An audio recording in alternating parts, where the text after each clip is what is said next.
The other day I posted a video on my YouTube channel that I knew would get some pushback. There's a significant contingent of my subscribers who come to my YouTube channel because they see one video where I'm talking about food forest design, pruning in my orchard, duck keeping, chicken keeping, raising turkeys, beekeeping. And I think they have kind of a cursory understanding of permaculture. There are a lot of permaculture bros out there who misrepresent what permaculture is. It's presented as like hippie gardening, a form of prepping. There's a lot of libertarians over the past 7-8 years who have come to permaculture and kind of co-opted aspects of it, repackaged a diluted version of it, stripped out all of the social permaculture, people care, radical fair share ideas of permaculture. And a significant portion of my channel is trying to educate folks about what permaculture actually is and how important it is to not throw away aspects of it that may not align with our politics, but rather to dig into those aspects and examine how they actually do help contribute toward building a more sustainable and just world. How all aspects, all ethics, all principles of permaculture have to work together in order to achieve the desired result. And we can't cast off aspects that make us uncomfortable, that challenge our worldview, even though we as white folks are really good at running away from, ignoring, getting defensive when our worldview is challenged. So I put up this video the other day, the third one down here, because permaculture includes the way we relate to other people. We can't have food systems, economies, community without having relationships with other people. So this video kind of blew up for me. I normally get 1,000 to 2,000 views in the first couple days after I put up a video. And this video got 40,000 views immediately. And inevitably in the comments when I post a video like that talks about concepts that make conservative followers of my account uncomfortable. And often a lot of times it's like fake subscribers or folks who have only seen 1 or 2 videos and clicked subscribe. Folks who've never interacted with my content before, they've never commented, who will feel the need to announce their departure, to try to stick it to me, to be like, you're not posting the kind of content I like, or your content is making me uncomfortable, so I want to punish you, or say something that I think is going to punish you. Try to disincentivize you from posting in accordance with your ethics. Try to disincentivize you from talking about all aspects of permaculture. So I'm going to 1, let you know how unhappy I am with your content. 2, try to say something that is shaming you, ridiculing you. And 3, announce my departure spectacularly. Well, fine, I'm going to unsubscribe. I am done following you. And the response I have learned to cultivate over the years to that kind of behavior, the I need to announce my flounce, is, okay, cool, you do you. You do what's best for you. I am not forcing you to consume my content. I put it out there in the hope that it will be helpful for you, in the hope that it will help more people find permaculture, learn to understand what it is, and let it transform them, transform the way they see the world, the way they have relationships with other people, the way they value community and the environment, and also get some practical skills around food cultivation, animal husbandry, cooking and preserving, etc., etc. But I have always made it clear from the very beginning, I do not pander to an audience. I will not compromise my ethics and my values. I will not dumb down or dilute what permaculture is, so that predominantly older white men, because that's who leaves these kind of comments, although also like some boomer white women, will not be made to feel discomfort. We are not going to learn to cultivate sustainable ways of living, regenerative ways of living, if we cannot face the discomfort of the reality that our worldview, the way we are living, is currently extractive, exploitive, is harming us, is harming our communities, is harming the planet. We are going to have to feel uncomfortable feelings that we are not used to experiencing, that we're used to running away from. And a lot of folks do run away from my content when I talk about those things. But that doesn't mean I'm going to change my content. It doesn't mean that folks saying, if you don't talk about what I want you to talk about, or you don't refrain from talking about the things that make me uncomfortable, I'm not going to watch your content. That's okay. You're not ready for it yet, and I understand. But I will continue to be true to myself, to fully and consistently discuss all aspects of permaculture. And I wish you well on your journey. I hope someday it brings you back here. I put out a YouTube video this morning on MAHA, Make America Healthy Again, and RFK Jr. And it is doing very well, but I got a really funny comment and I want to share it with you because I think it is useful in illustrating something that I have seen lately quite a bit. It's this bro right here. Now say something positive instead of just bashing RFK. To which my lovely husband replied, "This comment gives big you should smile more vibes, do better." And I replied, why would I lie to my followers? So some of the things I'm seeing in that dude's comment are, one, the manufactured victimhood by proxy for RFK Jr. Criticism is not bashing. Using hyperbolic terms in an attempt to falsely position someone as being victimized is a tactic I see a lot. But also, this is what the media has been doing. Both sides are equally valid and both should get platformed. That balance means for every critique, you have to give a compliment. I'm not fabricating good things about RFK Jr. No. I've been moderating the comments on my YouTube channel this morning and over the last few days, as I've gotten a huge uptick in followers and views on a couple of my recent videos. And I notice a pattern in some of the comments. It's an issue that I've addressed many times in the past, and I will be happy to continue addressing it once again until everybody understands. So let me show you what folks are saying and what my response is. This person says, I'm sorry, but this was a gardening channel, not another political lunatic. I won't be watching you anymore.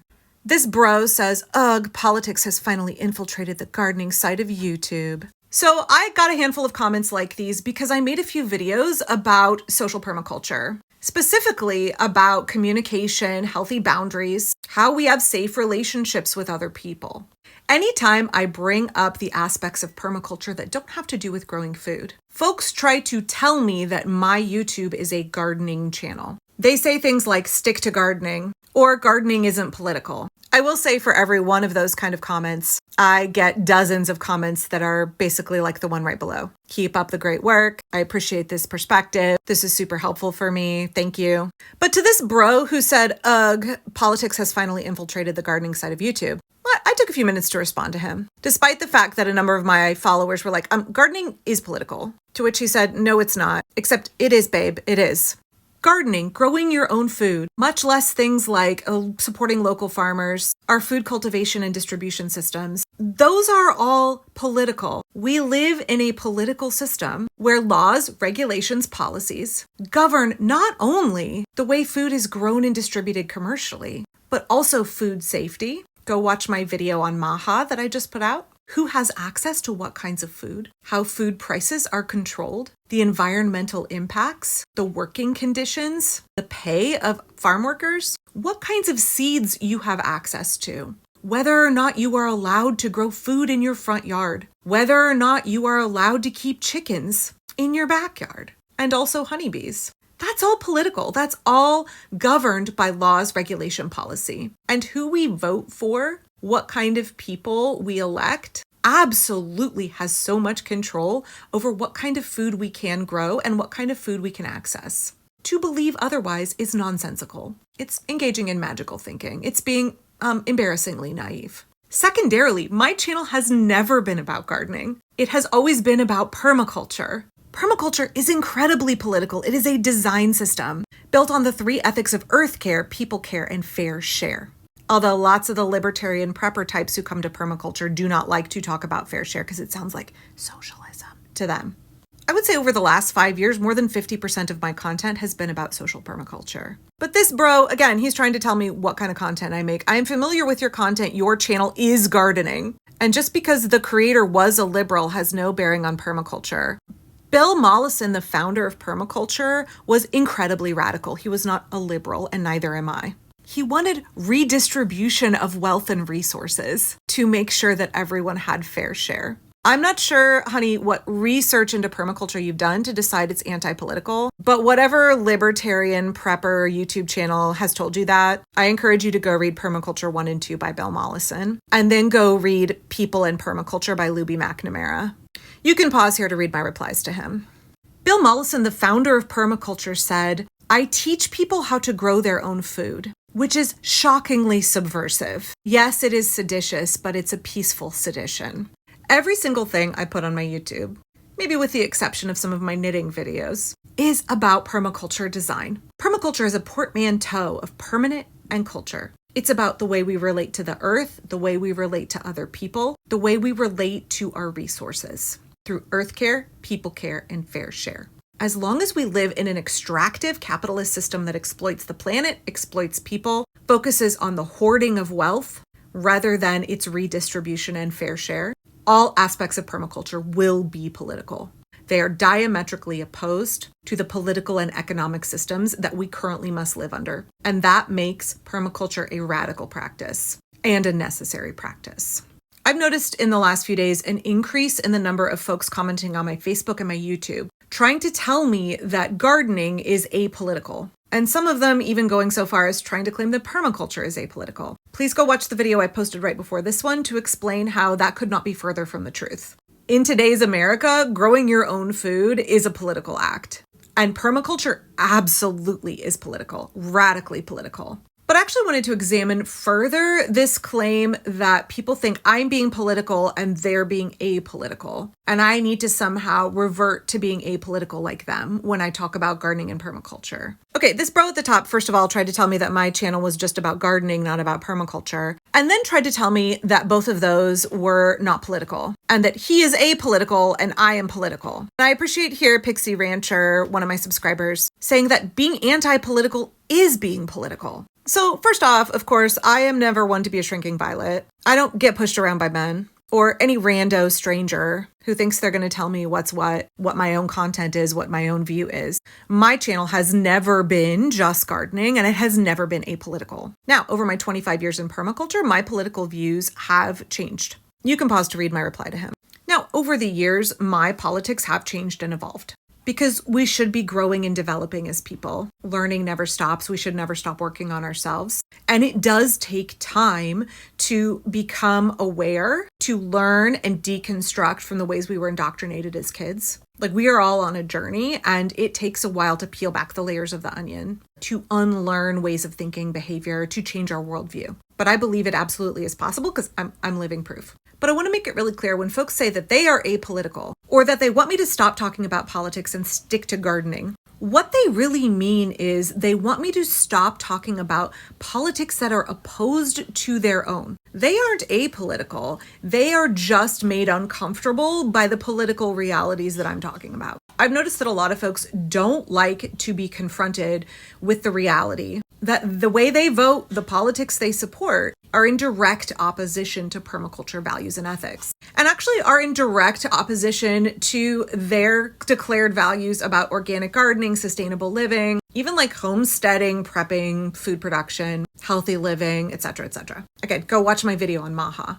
So when people tell me that they want me to stop talking about these things because it makes them uncomfortable, because it's bringing up a contradiction in their values, it's talking about concepts that make them feel feelings they would rather not face or look and examine dynamics that they would rather turn a blind eye to. I'm reminded of how we as Americans, especially white Americans, and I'm very clear, the majority of those kind of comments of like stick to gardening, don't bring up politics, those are like predominantly, I would say, greater than 95% of the time white folks and greater than 80% of the time white men who typically are older, late Gen X boomer. Same for the women, late Gen X boomer. And I've spoken extensively on my TikTok about how those folks do not have distress tolerance. They prefer a concept called dishonest harmony because they can't handle discomfort. We don't talk about hard subjects. We try to silence hard subjects, difficult realities, hard truths. We don't talk about those things. Pretend that those things aren't there so that we can all just pretend we get along. Or so we don't have to examine the ways that we are being hypocritical, the way that our voting, our behavior doesn't match our religion, our ethics, our values. We don't like to look at things that make us feel bad. We don't like to sit with uncomfortable feelings. But that's a really important part of growing and maturing as a person. I know for me, I did a significant amount of maturation. The minute I was like, okay, feelings are just feelings. They can't hurt me. What good can come from sitting in my discomfort? In permaculture, we say produce no waste, that everything is a resource for which we need to find a use. So feeling bad, feeling discomfort, feeling conflicted, feeling called out, that's a resource. So how do we use it? To help us examine things in more detail, to work through things, to grow as people. And us in white America, we're real bad at that. We prefer that dishonest harmony. We prefer not to have to dive into hard truths, not to have to really work on ourselves, to be complacent, to prioritize our momentary comfort over our growth and development as people. So if you don't like the fact that I am talking about political realities, if that makes you uncomfortable, I would really encourage you to just sit with that discomfort. Think through, like, why is it that I am so defensive that I want to push back when Angela talks about these things? And how could I just kind of marinate for a minute, knowing that my feelings can't hurt me, they don't feel good, but maybe I can use them to do good. How can I turn those feelings into a resource? How can I apply that sixth principle of permaculture to help me understand why I had such a visceral reaction to what this woman who's been doing permaculture for 25 years is talking about? Why is it that I reacted so strongly that I want her to stop talking about it? I want her to be quiet because I don't want to listen.